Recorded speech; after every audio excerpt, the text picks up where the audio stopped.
ကျွန်တော်အမြင်ပြောရတယ်ကွာဒါကျွန်တော်ရဲ့ personally ပေါ့နော်ဒါဒီစေးပညာမှာလဲသူကဘာနေဥမာကွာ supplement ဆိုတာကရေရှည်ဆွဲလို့မလို့ဘူးလိုအပ်ရင်တောက်ပြီးရင်ကောင်းရင်ဝမ်းကိုအကျင့်လောက်ရတယ်ပေါ့နော်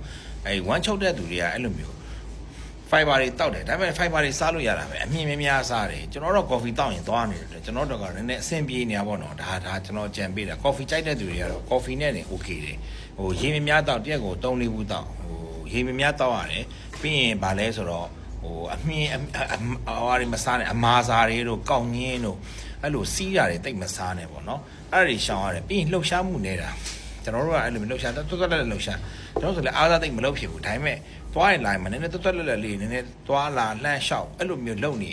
အနည်းဆုံးတော့ကွာ squat ထိုင်ဒါမှမဟုတ် plant ထောက်တခုခုတော့လုပ်ရတယ်အဲ့တော့ရေတောက်လမ်းလျှောက်အမြင်စားအမာမစားနဲ့ပြီးရင်ခုနပြောလို့ပေါ့ဘိုက်ကိုနည်းနည်းလေးကျင့်ပေးရတယ်ကွာကျင့်ပေးရတယ်ဆိုတာဥလှရှားမှုကောင်းအောင်လုပ်ရတယ်သူကလှုပ်ရှားမှသူကကြာတာကိုအဲ့တော့ဒိန်ကျင်တောက်ရတယ်ကင်မွန်းကျင်စားရတယ်ဟင်းစားရင်အရေးတောက်နဲ့စားရတယ်ဒါတွေပဲကျွန်တော်တို့ပြောပြနေတာပေါ့နော်အဲ့တော့ supplement ကတော့လိုအပ်ရင်တောက်ပုံမှန်သွားနေမလို့တော့မတောက်နဲ့အဲ့လိုပဲ M1 တလုံးဘူးမှတလုံးမတောက်ခိုင်းဘူးလေနော်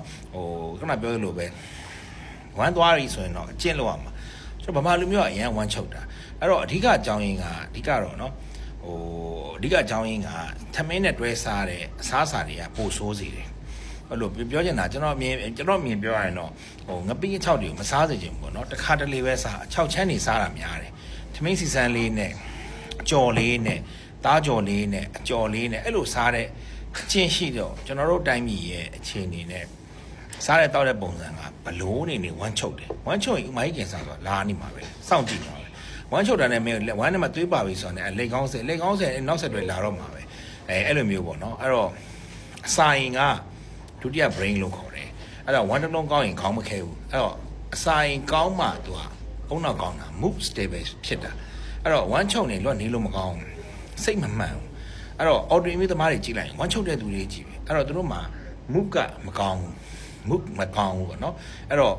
အစာရင်ဒီဒုတိယအုံနောက်လို့မှတ်ထားပါအဲ့တော့ကိုယ့်ရဲ့အစာရင်ကိုမနှိမ့်ဆက်နဲ့ပေါ့နော်အပူတွေအဆက်တွေလည်းမစားနဲ့တချို့ကအရင်အဆက်စားလိုက်ဝမ်းသွားတယ်အဲ့လိုမျိုးဆိုတော့ကြောက်တော့ဝမ်းသွားတဲ့အကြောင်းရင်းဥမာငပြောသီးဆိုင်ချောက်ဝမ်းသွားတယ်ကိုဝမ်းသွားစေတဲ့အကြောင်းရင်းလေးမှတ်ထားပါတချို့ကနောက်တော့တောက်ရင်ဝမ်းသွားတယ်ချို့ကဒိန်ကျင်တောက်မှဝမ်းသွားတယ်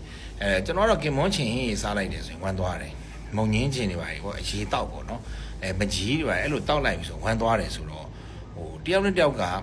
ဝမ်းသွားစေတဲ့အကြောင်းရင်းနဲ့မတူဘူးအဲ့ပေါ်မူတည်ပြီးတော့ကျွန်တော်အကြံပေးတာတော့individual လိုက်သွားမှာပဲဒါကတော့တယောက်တယောက်မတူနိုင်ဘူးပေါ့လေနော်အဲ့လိုမျိုး supplement